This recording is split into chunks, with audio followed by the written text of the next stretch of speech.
महाराष्ट्रीय Yadav charity trust आणि यादव गवळी समाज यांच्या वतीनं कोल्हापूर शाखेच्या 46व्या वर्धापन दिनानिमित्त यादव गवळी समाज बांधवांच्या मेळाव्याचं आयोजन पाचगावमध्ये करण्यात आलं होतं. महाराष्ट्रीय यादव चॅरिटी ट्रस्टचे अध्यक्ष अजय बिरवटकर यांच्यासह मान्यवरांच्या उपस्थितीत श्रीकृष्ण प्रतिमेचं पूजन आणि दीपप्रज्वलन करून या मेळाव्याचं उद्घाटन करण्यात आलं. यावेळी बोलताना ट्रस्टचे अध्यक्ष बिरवटकर यांनी आपुलकीच्या माणसांमुळेच समाजाला पाठबळ मिळतं असं सांगून या समाजशील संस्थेसाठी काम करताना वेळेचा विचार न करता अहोरात्र सक्रिय व्हावं असं आवाहन केलं. यावेळी विजय गवळी, नितीन डिसले, पुणे महानगरपालिकेतील माजी विरोधी पक्षनेत्या दीपाली धुमाळ, प्रदीप धुमाळ, दिलीप गवळी यांनी देखील मनोगत व्यक्त करताना यादव गवळी समाजाच्या शहर शाखेच्या कामकाजाचं कौतुक केलं.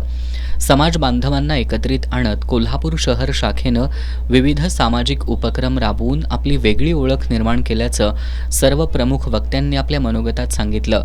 ट्रस्टचे विश्वस्त आणि कमर्शियल कोऑपरेटिव्ह बँकेचे संचालक युवराज गवळी यांनी शहर शाखेच्या कामाचा आढावा घेतला. यावेळी त्यांनी भविष्यात देखील आपण सर्वांनी समाज बांधवांच्या प्रगतीसाठी एकत्र राहूया असं आवाहन उपस्थित समाज बांधवांना केलं. या कार्यक्रमाला ट्रस्टचे माजी अध्यक्ष कृष्णात डाकरे, जिल्हा मध्यवर्ती बँकेच्या संचालिका स्मिता गवळी, जिल्हा माध्यमिक पतसंस्थेचे संचालक विठ्ठल लटके, पुष्पक चिले, सचिन महाडिक, दत्तात्रय अमोल गवळी, निशिकांत चाचे, उदय डाकवे, स्वाती चौगले, सुजाता दळवी, देवेंद्र गवळी, बाजीराव गावकर, रोहिणी गवळी, नंदा गवळी यांच्यासह पदाधिकारी आणि गवळी समाजबांधव मोठ्या संख्येनं उपस्थित होते.